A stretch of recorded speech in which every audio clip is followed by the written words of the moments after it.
Welcome to Ratchet Book Club, where we read hood classics and good classics. I'm Derek.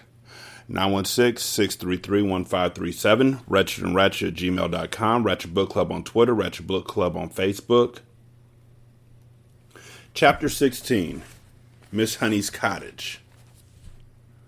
Miss Honey joined Matilda outside the school gates, and the two of them walked in silence through the village high street. They passed the greengrocer with his window full of apples and oranges, and the butcher with bloody lumps of meat on display and naked chickens hanging up, and the small bank, and the grocery store, and the electrical shop, and then they came out at the other side of the village, onto the narrow country road, where there were no people anymore, and very few motor cars. And now that they were alone, Matilda all of a sudden became wildly animated. It seemed as though a valve had burst inside of her, and a great gush of energy was being released. She trotted beside Miss Honey with wild little hops, and her fingers flew as if she would scatter them to the four winds, and her words went off like fireworks, with terrific speed. It was Miss Honey this, and Miss Honey that, and Miss Honey, I do honestly feel I could move almost anything in the world, not just tipping over glass and little things like that. I feel like I could topple tables and chairs, Miss Honey. Even when people are sitting in the chairs, I think I could push them over, and bigger things too, much bigger things than chairs and tables. I only have to take a moment to get my eye strong, and then I can push it out, this strongness, at anything at all, as long as I'm staring at it hard enough. I have to stare at it very hard, Miss Honey, very, very hard, and then I can feel it all happening behind my eyes, and my eyes get hot, just as though they were burning, but I don't mind that in the least. And Miss Honey... Calm yourself down, child, calm yourself down, Miss Honey said. Let's not get ourselves too worked up so early in the proceedings. But you do think it's interesting, don't you, Miss Honey? Oh, it is interesting, all right, Miss Honey said. It's more than interesting. But we must tread very carefully from now on, Matilda. Why must we tread carefully, Miss Honey? Because we're playing with mysterious forces, my child, that we know nothing about. I do not think they're evil. They may be good. They may even be divine. But whether they are or not, let us handle them carefully. These were wise words from a wise old bird, but Matilda was too steamed up to see it that way. I don't see why we have to be careful, she said, still hopping about. I'm trying to explain to you, Miss Honey said patiently, that we're dealing with the unknown. It is an unexplainable thing.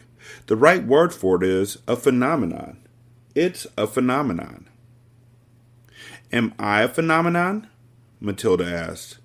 It's quite possible that you are, Miss Honey said. But I'd rather you didn't think about yourself as anything in particular at the moment. What I thought we might do is explore this phenomenon a little further, just the two of us together, but making sure we take things very carefully all the time.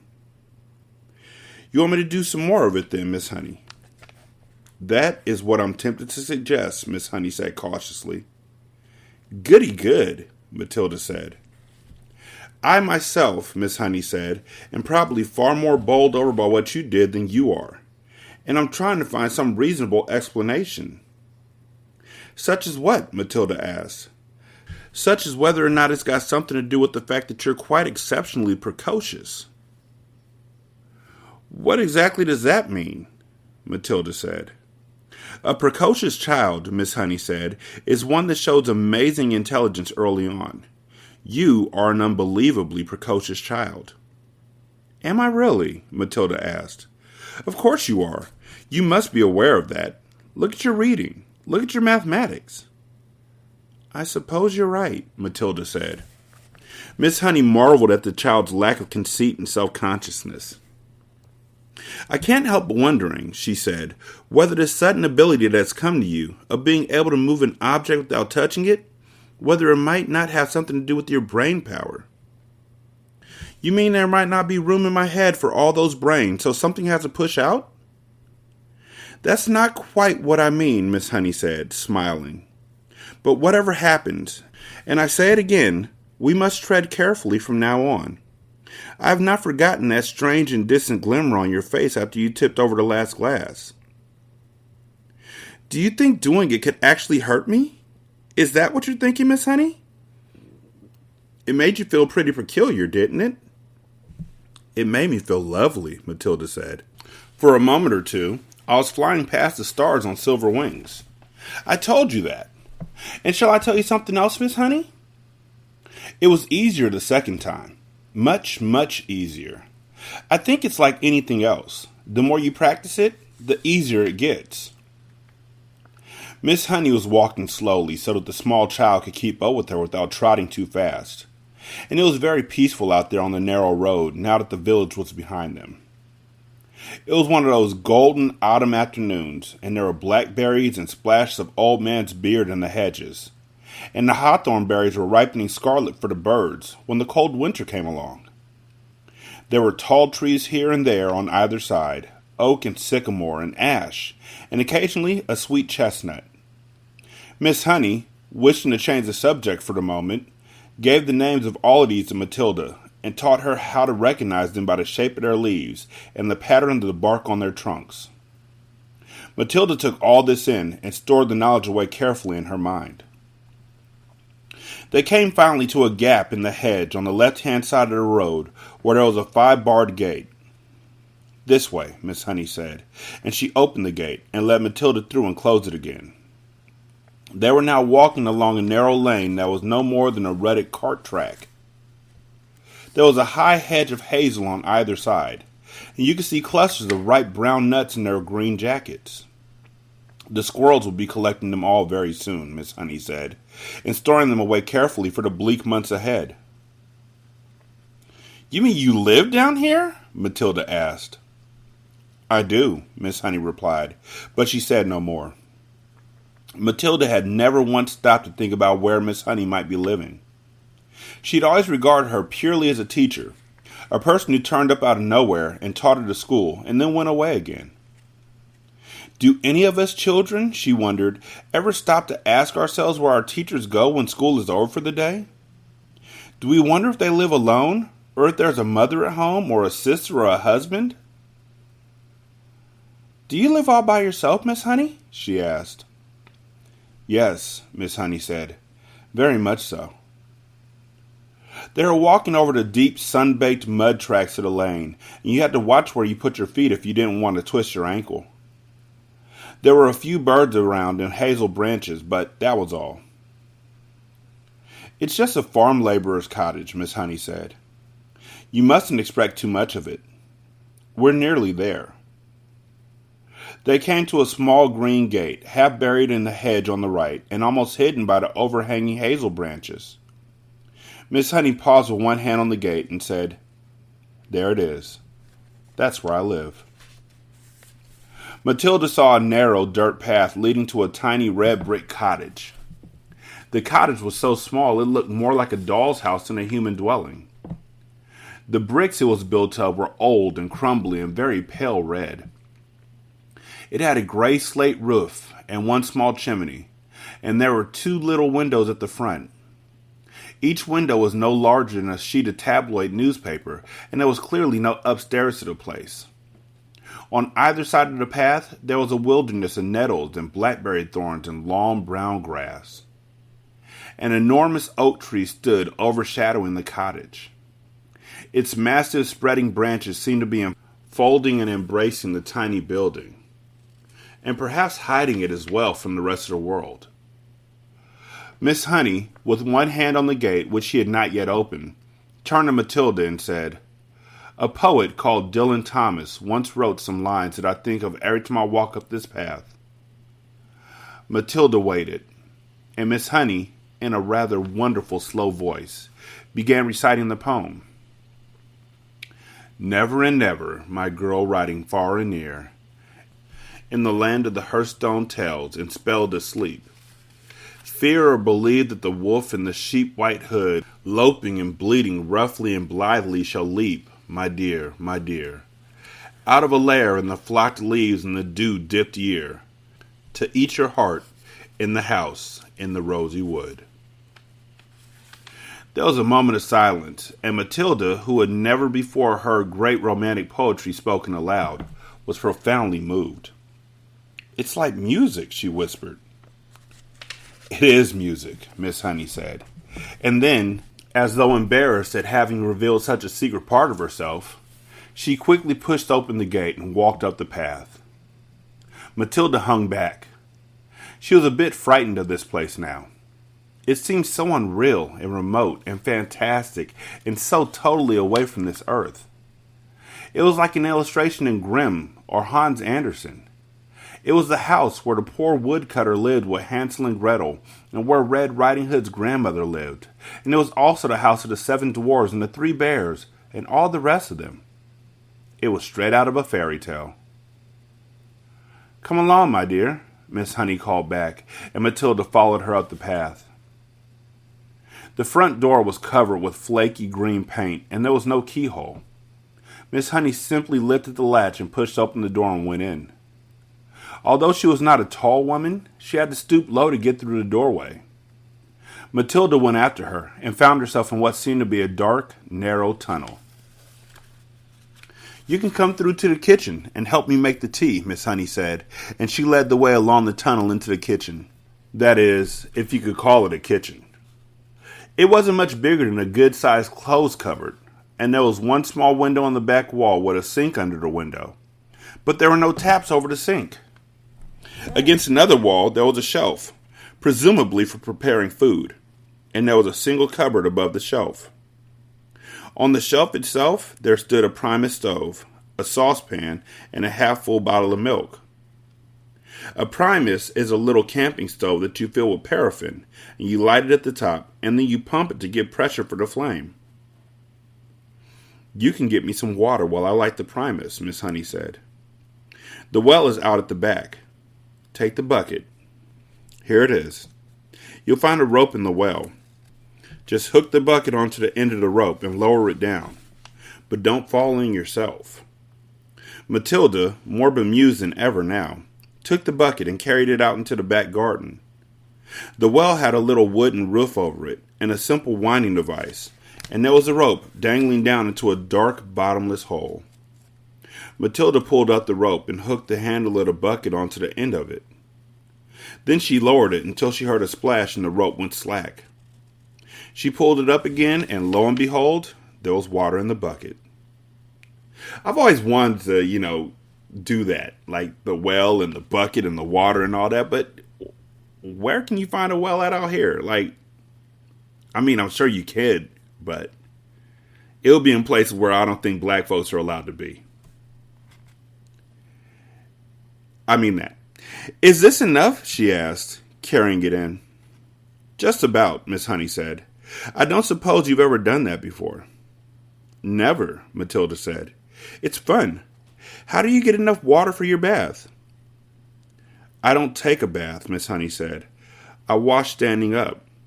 I get a bucket full of water and I heat it on this little stove and I strip and I wash myself all over." "Do you honestly do that?" Matilda asked. "Of course I do," Miss Honey said. "Every poor person in England used to wash that way until not so long ago, and they didn't have a Primus. They had to heat the water over the fire on the hearth." "Are you poor, Miss Honey?" "Yes," Miss Honey said. "Very. It's a good little stove, isn't it?" My grandmother had a name for those type of baths, but I'm not allowed to say it because it's a children's book. The Primus was roaring away with a powerful blue flame, and already the water in the saucepan was beginning to bubble. Miss Honey got a teapot from the cupboard and put some tea leaves into it. She also found half a small loaf of brown bread. She cut 2 thin slices, and then, from a plastic container, she took some margarine and spread it on the bread. Margarine, Matilda thought. She really must be poor. I didn't know, Matilda, I didn't know margarine was less than until somebody told me. It's crazy how you don't know what you are or what you might be living in until somebody who's not living there points it out to you. And I'm not just talking about money. White people. Yeah, a lot of times y'all are the ones who point out to our kids the whole idea of racism. I just want to point that out real quick. A lot of times there'll be a child of color who comes home and tearily tells their parent that their white friend said they couldn't play with them because they look dirty. Miss Honey found a tray, and on it she put 2 mugs, the teapot, the half bottle of milk, and a plate with the 2 slices of bread. "I'm afraid I don't have any sugar," she said. "I never use it." "That's all right," Matilda said. In her wisdom, she seemed to be aware of the delicacy of the situation, and she was taking great care not to say anything to embarrass her companion. "Let's have it in the sitting room," Miss Honey said, picking up the tray and leading the way out of the kitchen and down the dark little tunnel into the room at the front. Matilda followed her, but just inside the doorway of the so-called sitting room, she stopped and stared around her in absolute amazement. The room was as small and as square and bare as a prison cell. The pale daylight that entered came from a single tiny window on the front wall, but there were no curtains. The only objects in the entire room were 2 upturned wooden boxes to serve as chairs, and a third box between them for a table. That was all. There were no pictures on the wall, no carpet on the floor, only rough, unpolished wooden planks, and there were gaps between the planks where dust and bits of grime had gathered. The ceiling was so low that with a jump Matilda could nearly touch it with her fingertips. The walls were white, but the whiteness didn't look like paint. Matilda rubbed her palm against it, and a white powder came off on her skin. It was whitewash, the cheap stuff that's used in cow sheds and stables and hen houses. Matilda was appalled. Was this really where her neat and trimly dressed teacher lived? Was this all she had to come back to after a day's work? It was unbelievable. And what was the reason for it? There was something very strange going on around here, surely. There's nothing strange going on, and don't call me Shirley. I'm sorry, I had to get that joke out. Miss Honey put the tray on one of the upturned boxes. "Sit down, my dear, sit down," she said, "and we'll have a nice hot cup of tea. Help yourself to bread. Both slices are for you. I never eat anything when I get home. I have a good old tuck-in at the school lunch, and that keeps me going until the next morning." Matilda perched herself carefully on an upturned box, and more out of politeness than anything else, she took a slice of bread and margarine and started to eat it. At home, she would have been having buttered toast and strawberry jam, and probably a piece of sponge cake to round it off. And yet, this was somehow far more fun. There was a mystery here in this house, a great mystery. There was no doubt about that, and Matilda was longing to find out what it was. Miss Honey poured the tea and added a little milk to both cups. She appeared to be not the least ill at ease, sitting on an upturned box in a bare room and drinking tea out of a mug that she balanced on her knee. "You know," she said, "I've been thinking very hard about what you did with that glass. It is a great power you've been given, my child. You know that." "Yes, Miss Honey, I do," Matilda said, chewing her bread and margarine. "As far as I know," Miss Honey said, "nobody else in the history of the world has been able to compel an object to move without touching it or blowing on it or using any outside help at all." Matilda nodded, but said nothing. "The fascinating thing," Miss Honey said, "would be to find out the real limit of this power of yours. Oh, I know you think you can move just about anything there is, but I have my doubts about that." "I'd love to try something really huge," Matilda said.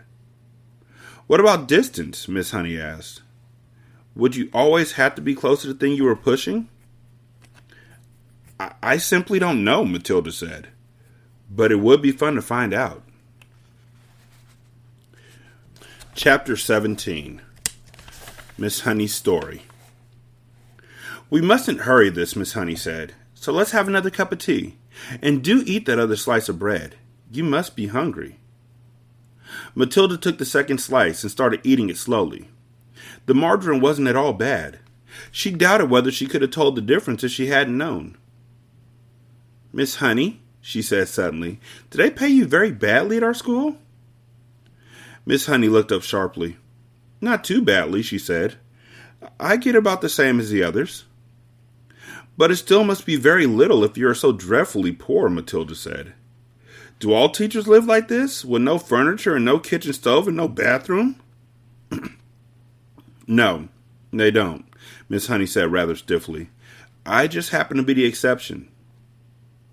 I expect you just happen to like living in a very simple way, Matilda said, probing a little further. It must make house cleaning an awful lot easier, and you don't have furniture to polish or any of those silly little ornaments lying around that have to be dusted every day. And I suppose if you don't have a fridge, you don't have to go out and buy all sorts of junky things like eggs and mayonnaise and ice cream to fill it up with. It must save a terrific lot of shopping. At this point, Matilda noticed that Miss Honey's face had gone all tight and peculiar looking. Her whole body had become rigid. Her shoulders were hunched up high, and her lips were pressed together tight, and she sat there gripping her mug of tea in both hands and staring down into it, as though searching for a way to answer these not quite so innocent questions. There followed a rather long and embarrassing silence. In the space of 30 seconds, the atmosphere in the tiny room had changed completely, and now it was vibrating with awkwardness and secrets. Matilda said, "I'm very sorry I asked you those questions, Miss Honey. It's not any of my business."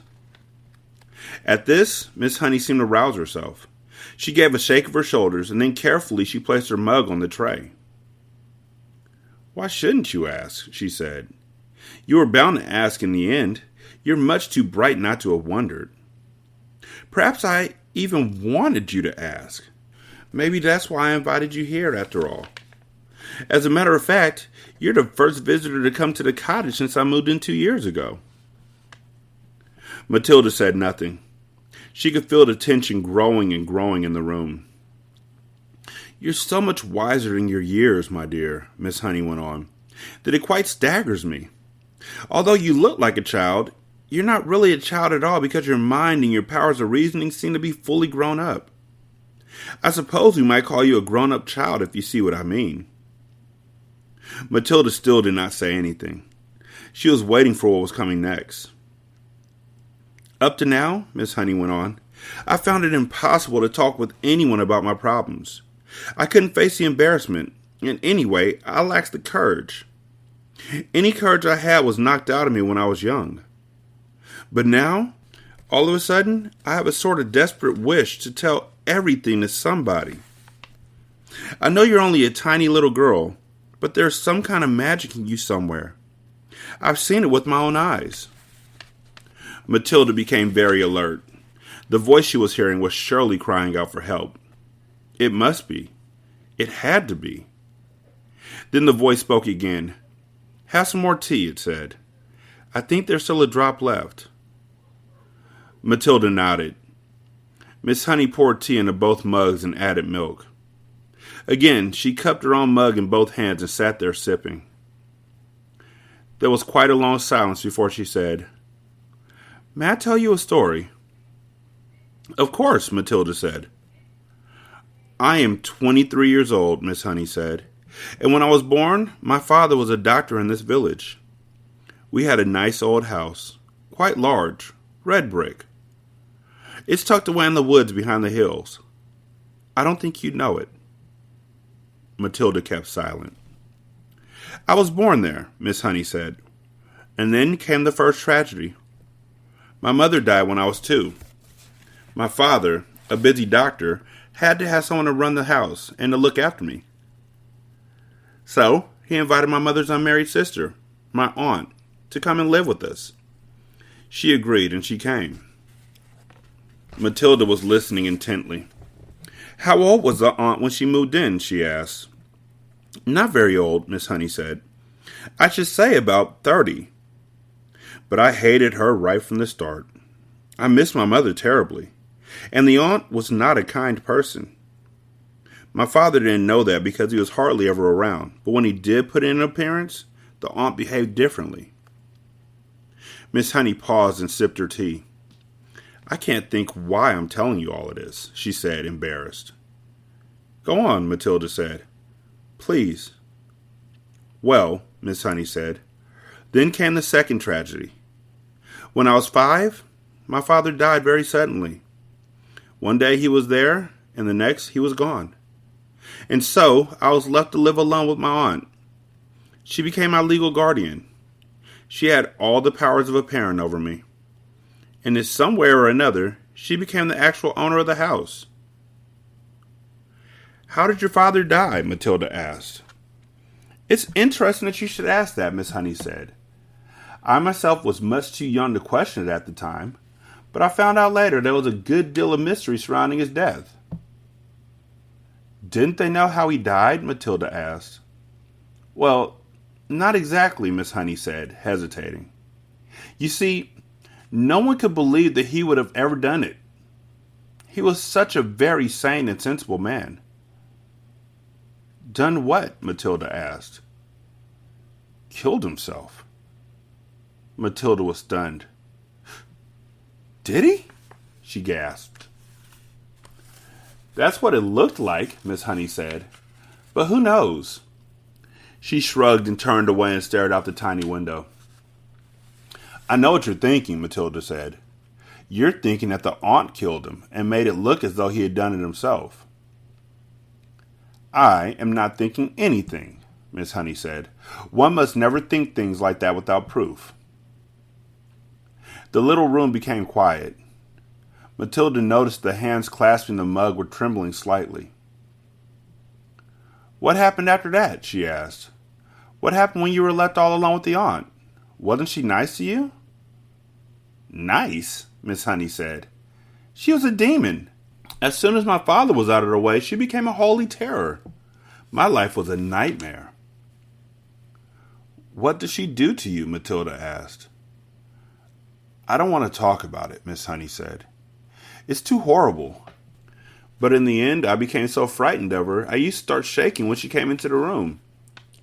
You must understand, I was never a strong character like you. I was always shy and retiring. Didn't you have any other relations? Matilda asked. Any uncles or aunts or grannies who would come and see you? None that I knew about, Miss Honey said. They were all either dead or they'd gone to Australia.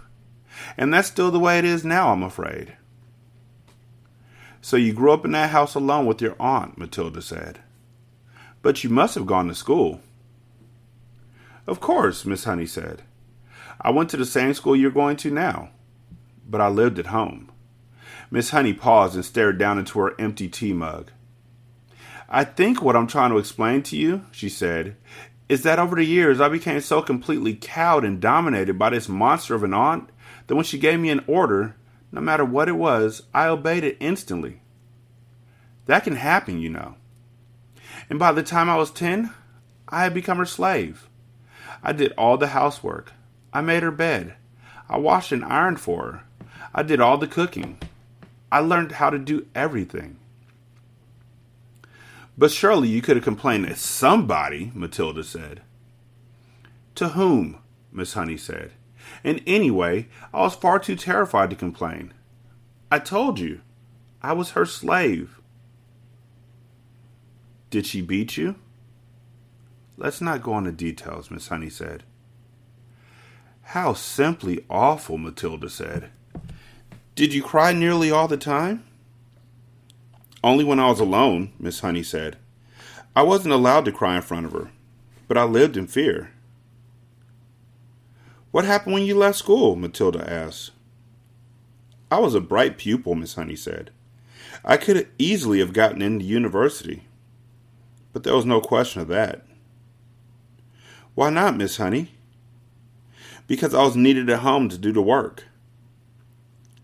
Then how did you become a teacher? Matilda asked. There is a teacher's training college in Reading, Miss Honey said. That's only a 40-minute bus ride away from here.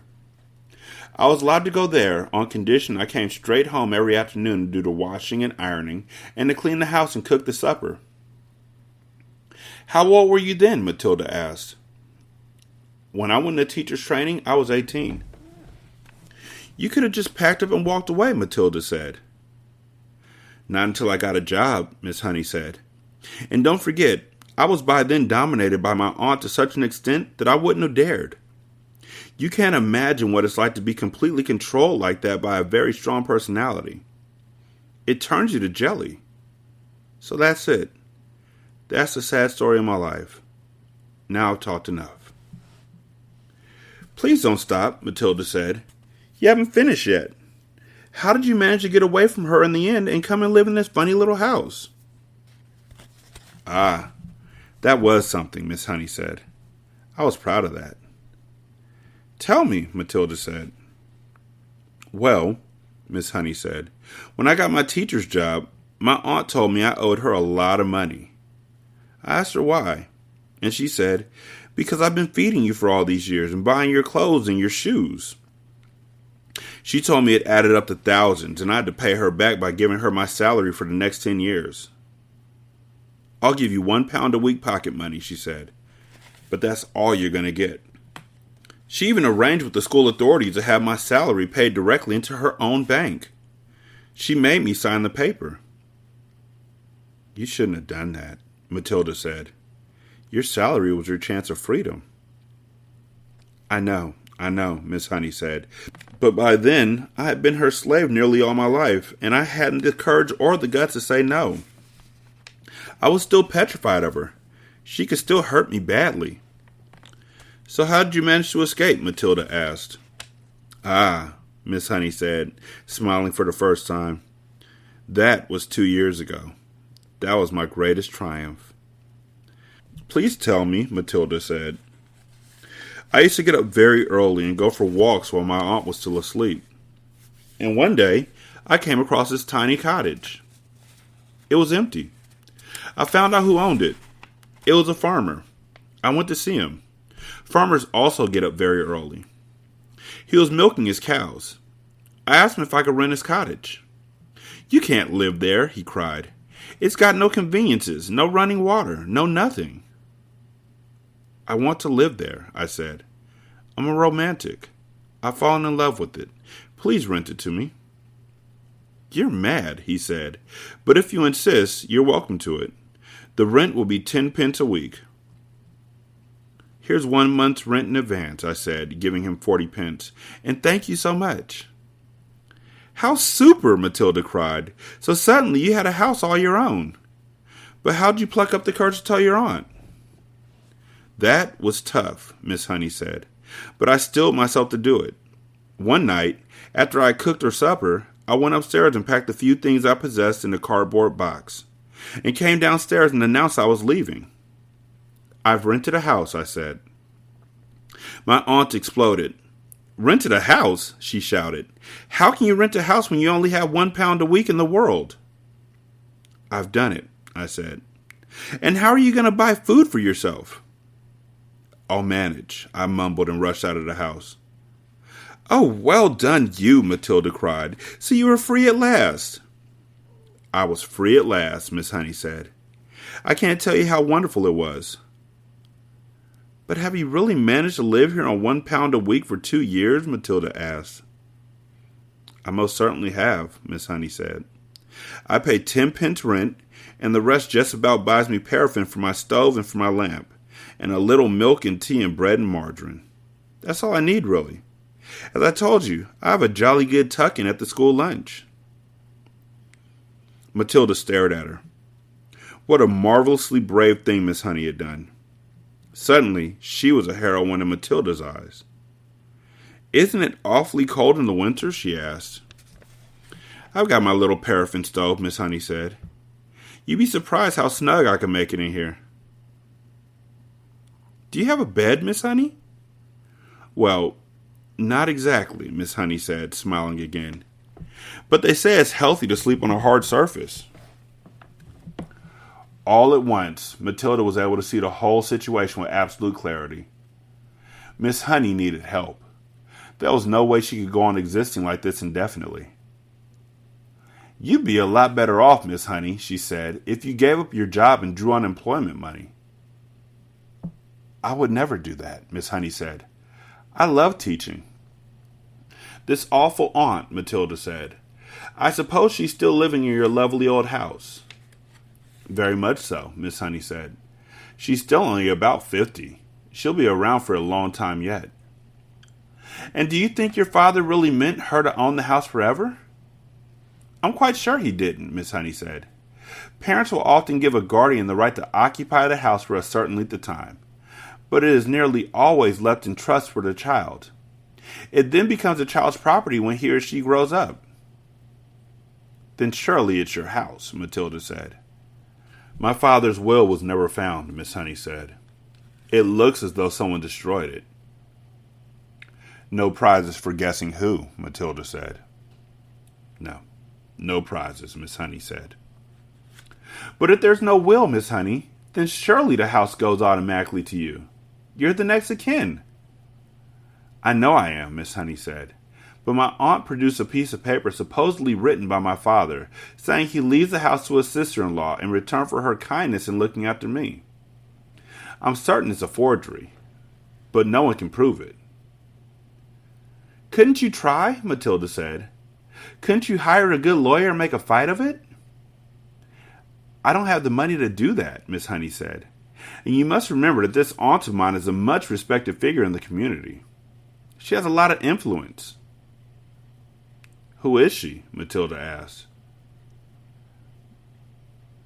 Miss Honey hesitated for a moment. Then she said softly, Miss Trunchbull. Chapter 18. The Names. Miss Trunchbull, Matilda cried, jumping about a foot in the air. You mean she's your aunt? She brought you up? Yes, Miss Honey said. No wonder you were terrified, Matilda cried. The other day we saw her grab a girl by the pigtails and throw her over the playground fence. You haven't seen anything, Miss Honey said. After my father died, when I was 5.5, she used to make me bathe myself all alone. And if she came up and thought I hadn't washed properly, she would push my head under the water and hold it there. But don't get me started on what she used to do. That won't help us at all. No, Matilda said. It won't. We came here, Miss Honey said, to talk about you, and I've been talking about nothing but myself the whole time. I feel like a fool. I am much more interested in just how much you can do with those amazing eyes of yours. I can move things, Matilda said. I know I can. I can push things over. How would you like it, Miss Honey said, if we made some very cautious experiments to see just how much you could move and push? Quite surprisingly, Matilda said, if you don't mind, Miss Honey, I think I'd rather not. I want to go home and think about all the things I've heard this afternoon. Miss Honey stood up at once. Of course, she said. I've kept you here far too long. Your mother will be starting to worry. She never does that, Matilda said, smiling. But I would like to go home now, please, if you don't mind. Come along, then, Miss Honey said. I'm sorry I gave you such a rotten tea. You didn't at all, Matilda said. I loved it. The two of them walked all the way to Matilda's house in complete silence. Miss Honey sensed that Matilda wanted it that way. The child seemed so lost in thought that she hardly looked where she was walking. And when they reached the gate of Matilda's home, Miss Honey said, You had better forget everything I told you this afternoon. I won't promise to do that, Matilda said. But I will promise not to talk about it to anyone anymore, not even to you. I think that would be wise, Miss Honey said. I won't promise to stop thinking about it, though, Miss Honey, Matilda said. I've been thinking about it all the way back from your cottage, and I believe I've got just a tiny little bit of an idea. You mustn't, Miss Honey said. Please forget it. I would like to ask you 3 things before I stop talking about it, Matilda said. Please, will you answer them, Miss Honey? Miss Honey smiled. It was extraordinary, she told herself, how this little snippet of a girl seemed suddenly to be taking charge of her problems, and with such authority, too. Well, she said, that depends on what the questions are. The first thing is this, Matilda said. What did Miss Trunchbull call your father when they were around the house at home? I'm sure she called him Magnus, Miss Honey said. That was his first name. And what did your father call Miss Trunchbull? Her name is Agatha, Miss Honey said. That's what he would have called her. And lastly, Matilda said, what did your father and Miss Trunchbull call you around the house? They call me Jenny, Miss Honey said. Matilda pondered these answers very carefully. Let me make sure I got them right, she said. In the house at home, your father was Magnus, Miss Trunchbull was Agatha, and you were Jenny. Am I right? That is correct, Miss Honey said. Thank you, Matilda said. And now I won't mention the subject any more. Miss Honey wondered what on earth was going on in the mind of this child. Don't do anything silly, she said. Matilda laughed and turned away and ran up the path to her front door, calling out as she went, Goodbye, Miss Honey. Thank you so much for the tea. Chapter 19. The Practice. Matilda found the house empty as usual. Her father was not yet back from work. Her mother was not yet back from bingo. And her brother might be anywhere. She went straight into the living room and opened the drawer of the sideboard where she knew her father kept a box of cigars. She took one out and carried it up to her bedroom and shut herself in. Now for the practice, she told herself. It's going to be tough, but I'm determined to do it. Her plan for helping Miss Honey was beginning to form beautifully in her mind. She had it now in almost every detail. But in the end, it all depended upon her being able to do one very special thing with her eye power. She knew she wouldn't manage it right away, but she felt fairly confident that with a great deal of practice and effort, she would succeed in the end. The cigar was essential. It was perhaps a bit thicker than what she would have liked, but the weight was about right. It would be fine for practicing with.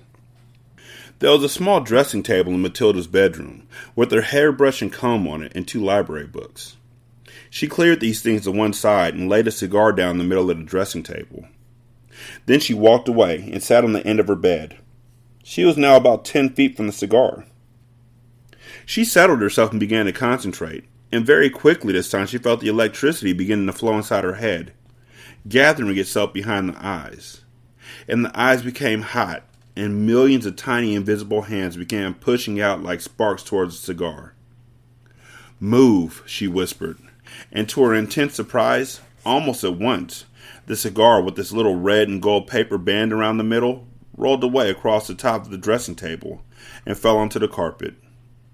Matilda had enjoyed doing that. It was lovely doing it. It had felt as though sparks were going round and round inside of her head and flashing out of her eyes. It had given her a sense of power that was almost ethereal. And how quick it had been this time. How simple. She crossed the bedroom and picked up the cigar and put it back on the table. Now for the difficult one, she thought. But if I have the power to push, then surely I also have the power to lift. It is vital that I learn how to lift it. I must learn how to lift it right up into the air and keep it there. It's not a very heavy thing, a cigar. She sat on the end of the bed and started again. It was easy now to summon up the power behind her eyes. It was like pushing a trigger in the brain. Lift, she whispered. Lift, lift.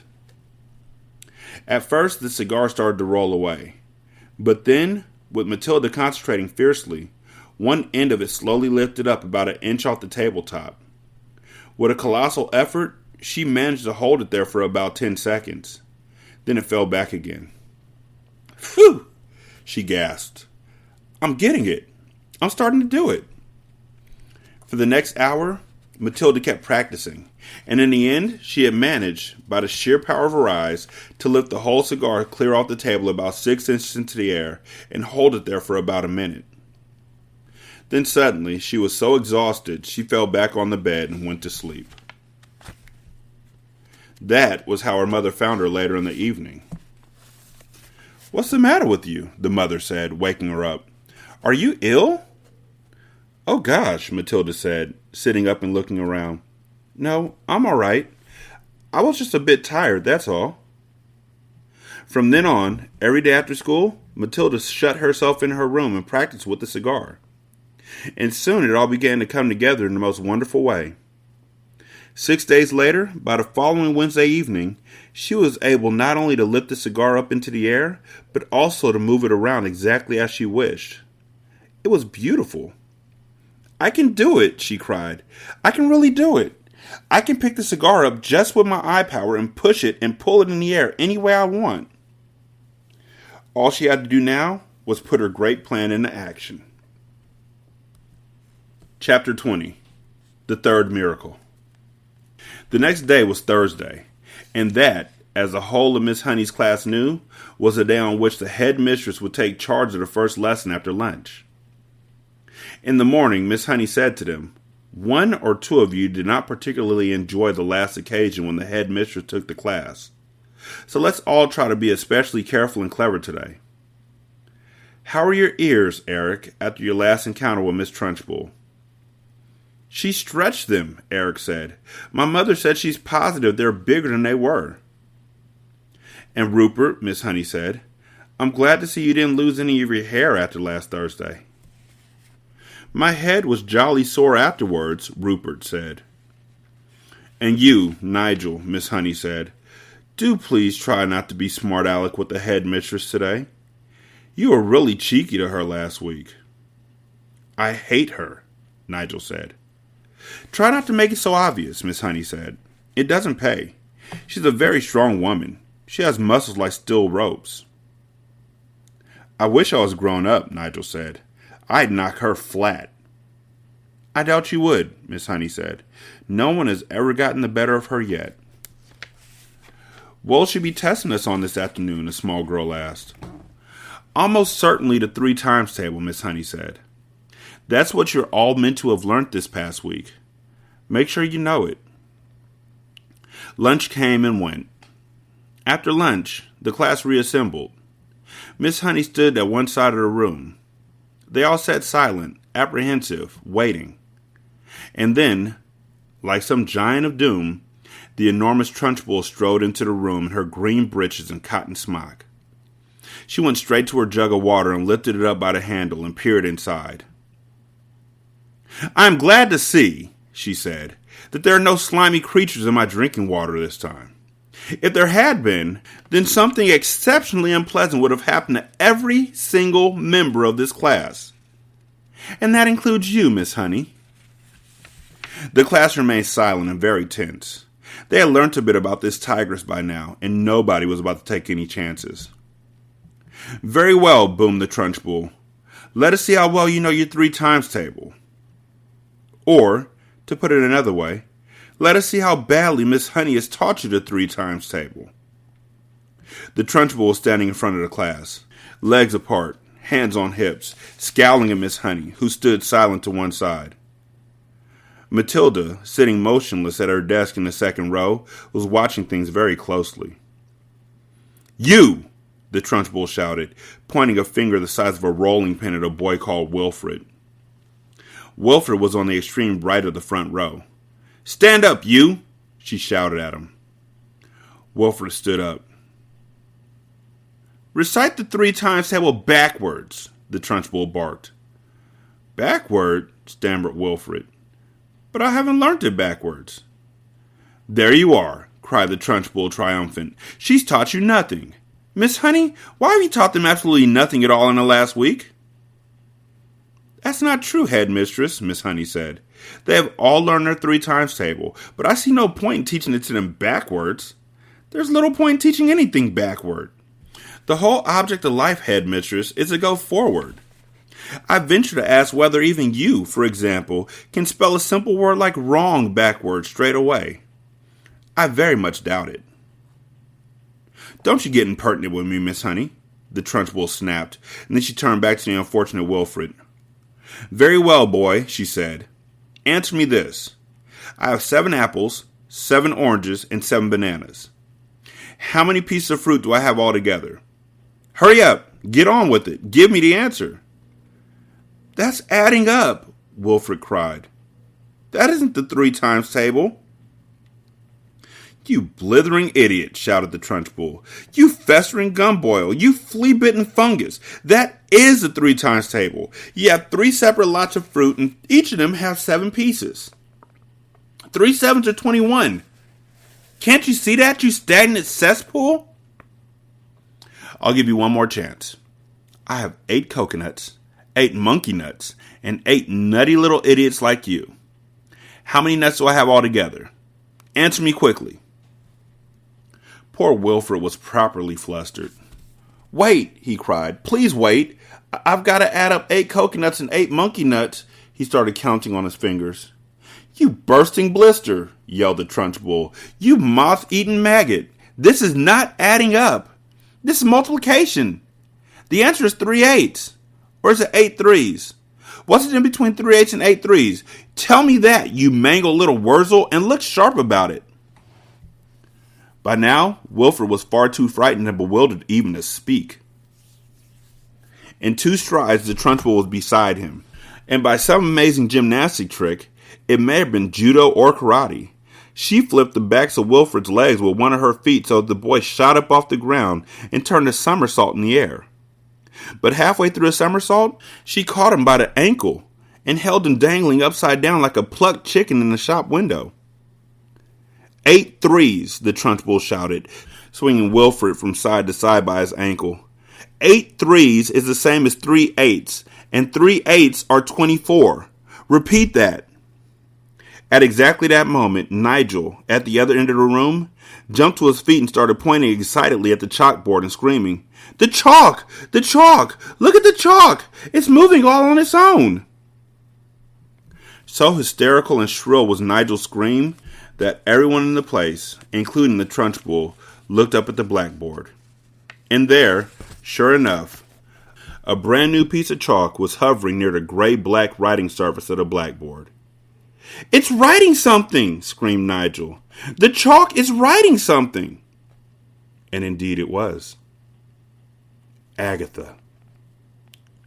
"What the blazes is this?" yelled the Trunchbull. It is shaking her to see her own first name being written like that by an invisible hand. She dropped Wilfred onto the floor. Then she yelled at nobody in particular. "Who's doing this? Who's writing it?" The chalk continued to write. "Agatha, this is Magnus. This is Magnus." Everyone in the place heard the gasp that came from the Trunchbull's throat. "No," she cried. "It can't be. It can't be Magnus." "It is Magnus, and you'd better believe it." Miss Honey, at the side of the room, glanced swiftly at Matilda. The child was sitting very straight at her desk, the head held high, the mouth compressed, the eyes glittering like 2 stars. "Agatha, give my Jenny back her house." For some reason, everybody now looked at the Trunchbull. The woman's face turned white as snow, and her mouth was opening and shutting like a halibut out of water, and giving out a series of strangled gasps. "Give my Jenny her wages. Give my Jenny the house. Then, get out of here. If you don't, I'll come and I'll get you. I will come and get you like you got me. I'm watching you, Agatha." The chalk stopped writing. It hovered for a few moments. Then, suddenly, it dropped to the floor with a tinkle and broke in 2. Wilfred, who had managed to resume his seat in the front row, screamed, "Miss Trunchbull has fallen down! Miss Trunchbull is on the ground!" This was the most sensational bit of news of all, and the entire class jumped up out of their seats to have a really good look. And there she was, the huge figure of the headmistress, stretched full length on her back across the floor, out for the count. Miss Honey ran forward and knelt beside the prostrate giant. "She's fainted," she cried. "She's out cold. Someone go and fetch the matron at once." 3 children ran out of the room. Nigel, always ready for action, leapt up and seized the big jug of water. "My father said cold water is the best way to wake up someone who's fainted," he said. And with that, he tipped the entire contents of the jug over the Trunchbull's head. No one, not even Miss Honey, protested. As for Matilda, she continued to sit motionless in her desk. She was feeling curiously elated. She felt as though she had touched something that was not quite of this world, the highest points of the heavens, the farthest star. She had felt most wonderfully the power surging up behind her eyes, gushing like a warm fluid inside her skull, and her eyes had become scorching hot, hotter than ever before, and things had come bursting out of her eye sockets, and then the piece of chalk had lifted itself up and begun to write. It seemed as though she had hardly done anything. It had all been so simple. The school matron, followed by 5 teachers, 3 women and 2 men, came rushing into the room. "By golly, somebody's floored her at last," cried one of the men, grinning. "Congratulations, Miss Honey." "Who threw the water over her?" asked the matron. "I did," said Nigel proudly. "Good for you," another teacher said. "Shall we get some more?" "Stop that," the matron said. "We must carry her up to the sick room." It took all 5 teachers and the matron to lift the enormous woman and stagger with her out the room. Miss Honey said to the class, "I think you'd all better go out to the playground and amuse yourself until the next lesson." Then she turned and walked over to the blackboard and carefully wiped out all the chalk writing. The children began filing out of the classroom. Matilda started to go with them, but as she passed Miss Honey, she paused and her twinkling eyes met the teacher's eyes, and Miss Honey ran forward and gave the tiny child a great big hug and a kiss. Chapter 21. A New Home. Later that day, the news began to spread that the head mistress had recovered from her fainting fit, and then had marched out of the school building tight-lipped and white in the face. The next morning, she did not turn up at school. At lunchtime, Mr. Trilby, the deputy head, telephoned her house to inquire whether she was feeling unwell. There was no answer to the phone. When school was over, Mr. Trilby decided to investigate further. So he walked over to the house where Miss Trunchbull lived on the edge of the village. The lovely small red brick Georgian building known as the Red House, tucked away in the woods behind the hills. He rang the bell. No answer. He knocked loudly. No answer. He called out, "Is anybody at home?" No answer. He tried the door, and to his surprise found it unlocked. He went in. The house was silent, and there was no one in it, and yet all the furniture was still in place. Mr. Trilby went upstairs to the main bedroom. Here also, everything seemed to be normal until he started opening drawers and looking in the cupboards. There were no clothes or underclothes or shoes anywhere. They had all gone. "She's done a bunk," Mr. Trilby said to himself, and he went away to inform the school governors that the head mistress had apparently vanished. On the second morning, Miss Honey received by registered post a letter from a firm of local solicitors informing her that the last will and testament of her late father, Dr. Honey, had suddenly and mysteriously turned up. This document revealed that ever since her father's death, Miss Honey had in fact been the rightful owner of a property on the edge of the village known as the Red House, which until recently had been occupied by Miss Agatha Trunchbull. The will also showed that her father's lifetime savings, which fortunately were still safely in the bank, had also been left to her. The solicitor's letter added that if Miss Honey would kindly call him in the office as soon as possible, then the property and the money could be transferred into her name very rapidly. Miss Honey did just that, and within a couple of weeks, she had moved into the Red House, the very place in which she had been brought up and where luckily all the family furniture and pictures were still around. From then on, Matilda was a welcome visitor to the Red House every single evening after school, and a very close friendship began to develop between the teacher and the small child. Back at school, great changes were also taking place. As soon as it became clear that Miss Trunchbull had completely disappeared from the scene, the excellent Mr. Trilby was appointed head teacher in her place. And very soon after that, Matilda was moved up into the top form, where Miss Plimsoll quickly discovered that this amazing child was every bit as bright as Miss Honey had said.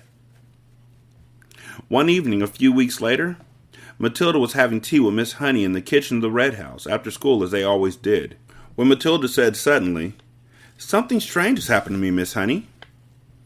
"Tell me about it," Miss Honey said. "This morning," Matilda said, "just for fun, I tried to push something over with my eyes, and I couldn't do it. Nothing moved. I didn't even feel the hotness building up behind my eyeballs. The power had gone. I think I've lost it completely." Miss Honey carefully buttered a slice of brown bread and put a little strawberry jam on it. "I've been expecting something like that to happen," she said. "You have? Why?" Matilda asked.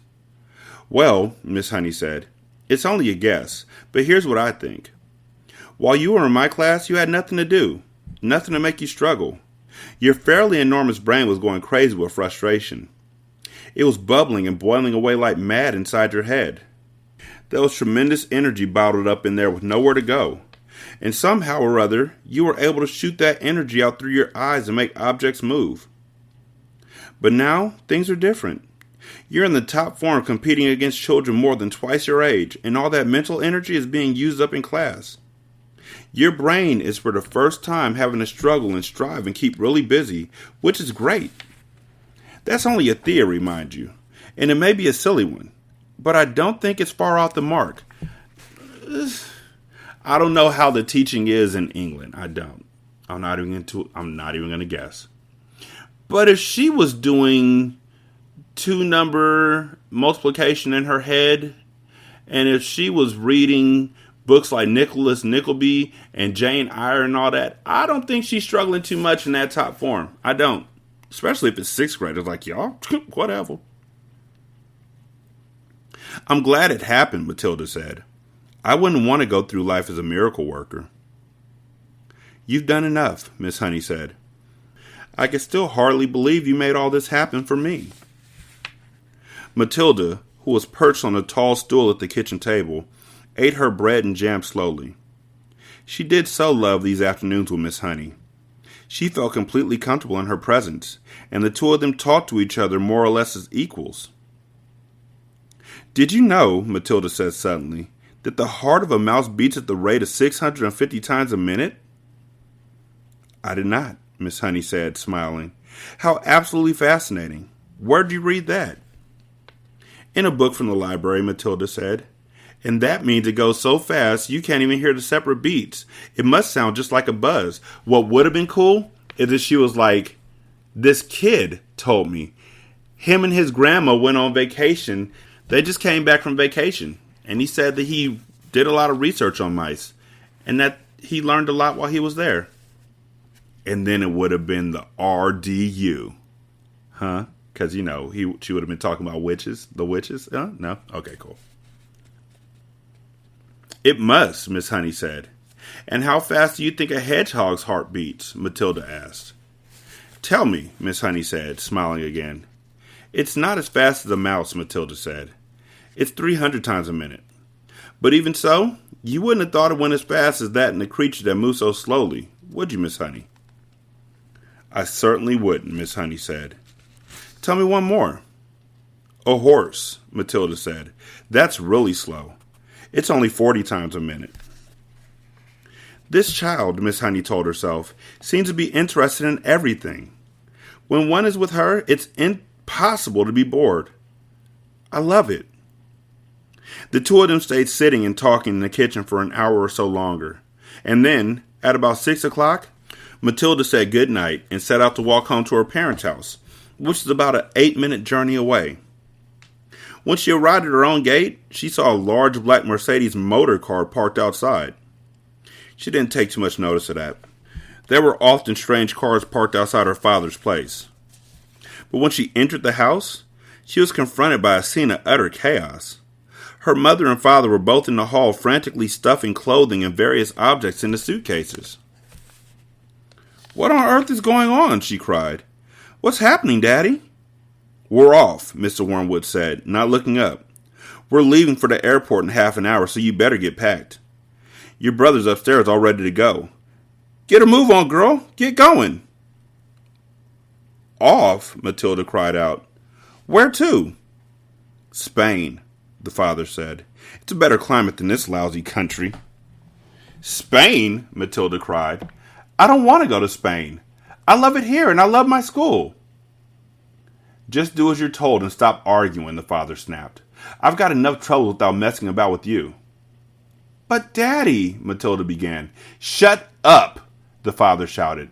We're leaving in 30 minutes. I'm not missing that plane. But how long for, Daddy? Matilda cried. When are we coming back? We aren't, the father said. Now beat it. I'm busy. Matilda turned away from him and walked out through the open front door. As soon as she was on the road, she began to run. She headed straight back towards Miss Honey's house, and she reached it in less than 4 minutes.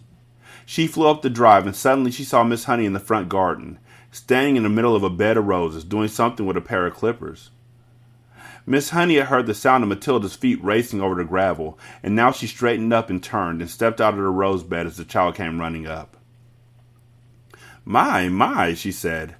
What in the world is the matter? Matilda stood before her, panting, out of breath, her small face flushed crimson all over. They're leaving, she cried. They've all gone mad, and they're filling their suitcase, and they're leaving for Spain in about 30 minutes. Who is? Miss Honey asked quietly. Mummy and Daddy and my brother Mike, and they say I've got to go with them. You mean for a holiday? Miss Honey asked. Forever, Matilda cried. Daddy said we were never coming back. There was a brief silence. Then Miss Honey said, Actually, I'm not very surprised. You mean you knew they were going? Matilda cried. Why didn't you tell me? No, darling, Miss Honey said. I didn't know that they were going, but the news still doesn't surprise me. Why? Matilda cried. Please tell me why. She was still out of breath from the running and from the shock of it all. Because your father, Miss Honey said, is in with a bunch of crooks. Everyone in the village knows that. My guess is that he's a receiver of stolen cars from all over the country. He's in it deep. Matilda stared at her open-mouthed. Miss Honey went on. People brought stolen cars to your father's workshop, where he's changed the number plates and resprayed the body a different color and the rest of it. And now somebody's probably tipped him off that the police are onto him, and he's doing what they all do, running off to Spain where they can't get him. He'll have been sending his money out there for years, all ready and waiting for him to arrive. They were standing on the lawn in front of the lovely red brick house with its weathered old tiles and its tall chimneys, and Miss Honey still had the pair of garden clippers in one hand. It was a warm golden evening, and a blackbird was singing somewhere nearby. I don't want to go with them, Matilda shouted suddenly. I won't go with them. I'm afraid you must, Miss Honey said. I want to live here with you, Matilda cried out. Please let me live here with you. I only wish you could, Miss Honey said, but I'm afraid it's not possible. You cannot leave your parents just because you want to. They have a right to take you with them. But what if they agreed? Matilda cried eagerly. What if they said yes? Can I stay with you? Would you let me stay with you then? Miss Honey said softly, Yes, that would be heaven. Well, I think they might, Matilda cried. I honestly think they might. They don't actually care tuppence about me. Not so fast, Miss Honey said. We've got to be fast, Matilda cried. They're leaving any moment. Come on, she shouted, grasping Miss Honey's hand. Please come with me and ask them, but we have to hurry. We'll have to run. The next moment, the two of them were running down the drive together, and then out onto the road, and Matilda was ahead, pulling Miss Honey after her by her wrists, and it was a wild and wonderful dash they made along the country lane and through the village to the house where Matilda's parents lived. The big black Mercedes was still outside, and now its boot and all its doors were open, and Mr. and Mrs. Wormwood and the brother were scurrying around it like ants, piling in the suitcases, as Matilda and Miss Honey came dashing up. Daddy and Mummy, Matilda burst out, gasping for breath. I don't want to go with you. I want to stay here and live with Miss Honey, and she said that I can, but only if you give me permission. Please say yes. Go on, Daddy, say yes. Say yes, Mummy. The father turned and looked at Miss Honey. You're that teacher woman who came here to see me, aren't you? He said. Then he went back to stowing the suitcase in the car. The wife said to him, This one will have to go on the back seat. There's no more room in the boot. I would love to have Matilda, Miss Honey said. I would look after her with loving care, Mr. Wormwood, and I would pay for everything. She wouldn't cost you a penny. But it wasn't my idea. It was Matilda's, and I will not agree to take her without your full and willing consent. Come on, Harry, the mother said, pushing a suitcase into the back seat. Why don't we let her go if that's what she wants? It'll be one less to look after. I'm in a hurry, the father said. I've got a plane to catch. If she wants to stay, let her stay. It's fine with me. Matilda leapt into Miss Honey's arms and hugged her, and Miss Honey hugged her back. And then the father and mother and brother were inside the car, and the car was pulling away with the tires screaming. The brother gave her a wave through the rear window, but the other two didn't even look back. Miss Honey was still hugging the tiny girl in her arms, and neither of them said a word as they stood there watching the big black car tearing around the corner at the end of the road and disappearing forever into the distance. The end. So, as far as I can tell, from the point where Matilda got into school, 2 weeks passed and she ran Miss Trunchbull out of town, got Miss Honey her house back, and got to leave her horrible, wretched parents. That's efficient. Now, I told y'all I was going to tell you a story about when I was younger. And I'm sure everybody did this too. I'm sure it wasn't just me. I read books. You read books. You loved books. That's why you're here. I tried this. Like I said, I was in an advanced class where I was, or in a class where I was advanced, rather. I wasn't in an advanced class. My mom never wanted me to be in an advanced class. She never wanted me to be moved up a grade because she wanted me to be around kids my own age. Okay, cool. So I would sit in the classroom, do my work, and be there bored, reading a book or doing whatever, helping out. And I read this book, and I was like, you know what, that's me. And I read about how her parents were picking on her, and I was like, you know what, to an extent, that's me. And I started trying to make things move with my eyes. I tried hard. Like, I practiced. And I thought it would work. This book came out in 1988. I was 8 years old. I really tried. Like, I tried to make things move and roll around and all that. And I actually fooled myself into thinking that it actually worked a few times. I know it didn't. But things moved. And now it's to the point where I will win a staring contest with you no matter what, because I would stare at something and try and get the electricity behind my eyes and the hands and all that kind of stuff. And nope. But I'm a staring champion. And it's all because of Matilda. Thank y'all so much for listening. I would greatly appreciate y'all. 916-633-1537, Ratchet and Ratchet at gmail.com, Ratchet Book Club on Twitter, Ratchet Book Club on Facebook. You can leave a review on Podchaser, copy that. Leave a review on Apple Podcasts, copy that. Leave a review on Good Pods, and then leave 5 stars. You can also donate to the show at patreon.com/single simulcast or buymeacoffee.com/sscast, or on Good Pods, you can go to the tip jar. And yeah, I think that's about it. The next book still isn't The Cartel. You're welcome. Thank y'all so much for listening. I do greatly appreciate it. Y'all be good. I'm gonna holler at you later. Peace.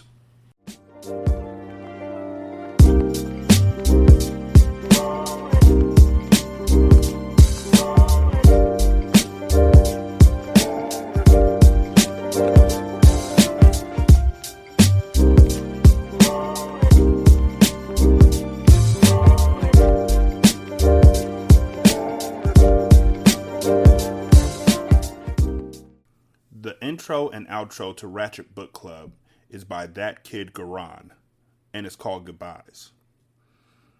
You can email him at tkgbeats94@gmail.com for more information on how to lease this beat. This is Single Simulcast.